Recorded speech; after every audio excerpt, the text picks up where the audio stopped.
Okay guys, what's going on? In the other video that I made, I'm sorry that I didn't show you that it would work. So this is it.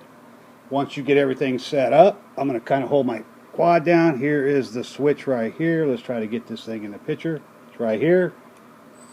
And as you can see, all you got to do is pull it. They start. Just pull it and let off of it. And then just give it a little throttle while it's running and it will keep going. But if you pull it and let off of it, it will just stop in a few seconds, just like you would if you were pulling the sticks down into the middle. That works perfect. See that?